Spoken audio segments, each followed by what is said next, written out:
Hello, I'm Richard Murphy, and I want to talk about a question that's come in to this video series. The question was, could we have a cashless society? First of all, can I just say we're very interested in receiving questions on videos that people want us to make, so send them to us, but I'm going to address this question. We are heading towards a cashless society. These cards have taken over the world, it seems. And COVID-19 has, of course, exacerbated that. Lots of retailers are moving towards only taking payment by card. Is that something that we want? Is it something that's desirable? Is it something that's going to happen whether we like it or not? Look, the questions are big. And the technical answer is we could have a cashless society. It is now possible. There is no reason for us to now use cash to make payment of anything in theory in our economy, because eventually, and let's be blunt about it, almost all of that cash ends up in a bank somewhere. So the answer to the question is yes. The more important answer is, do we want this? Now, there are people who do want a cashless society. Who are they? Well, frankly, the government would quite like us to have a cashless society, because the moment that every single transaction is recorded electronically, then it's so much easier to trace. Trace by who? Well, crime authorities for a start, money laundering authorities for a second organisation that would like this, and third, our tax authority would definitely like it. HM Revenue and Customs would clearly like to know what we get up to, and in particular, if we are a retailer or another person in business, where we're getting our money from and how much. And if there was a cashless society, we couldn't then take cash, put it in our back pocket and not record it for tax purposes. I'm saying we, I've never done it, but the point is we do know that a great many people do. So there are strong pressures on the government to move us towards being cashless. On the other hand, there are plenty of people who think they don't want to have a cashless society precisely because they don't want the government to know everything. Now, let's ignore those who say that because they're breaking the law, because I've got no time for them, to be blunt, and if they're not paying their taxes, I'm also, frankly, not interested. My only concern is that everybody does pay their tax. But there are people who simply say, for their own good reasons, they don't want the government to know everything they do, don't want the government to know everything they buy.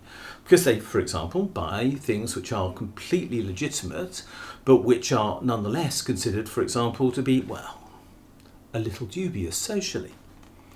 Should the government have the right to know what we're spending all our money on? That's the question these people ask. And I understand their concern. Do I think it's sufficient to worry about at this moment? I'm not sure. But I recognise it. It is a civil rights issue as to whether it is reasonable for a government to know everything about what we spend our money on. And then there's a third dimension to this question, and that is that some people are simply excluded from the bank account society. It's very easy to forget this fact. About 90% of people in the UK have got bank accounts, but that still means a significant number don't. They actually operate outside normal banking arrangements. They don't have enough money to run a bank account. They literally live from week to week.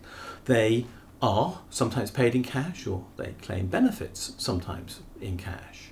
They have to live literally hand to mouth on the cash that's in their purse or wallet.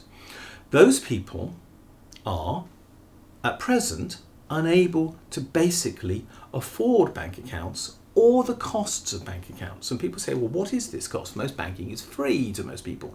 Well, it is, so long as you comply with the rules. But there are still heavy penalties for people who go into, for example, unauthorised overdrafts. I know the rules have changed recently. I know that supposedly these penalties are reducing, but they're still there. The power of a bank over a person with very little money is very strong, including the simple refusal to pay. And so this is a reason why people need cash. They budget better. And indeed, I'm told by students that they actually find it easier to budget their money when they don't have a card they can wave at something, but instead actually have to watch the physical amount of money in their wallet or purse disappearing. Finally, there's a group of people who really don't want to engage with electronic payment. Most of them are elderly. But we have to respect the fact that people of a certain age, and most of them will be retired, were brought up in an era when there was cash and there were cheques.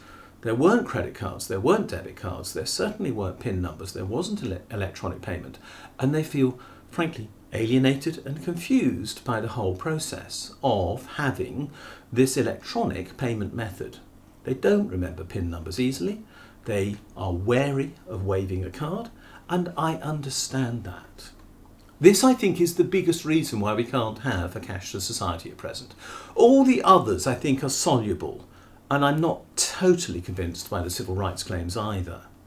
But I am convinced that there are a significant number of people who simply cannot comprehend this.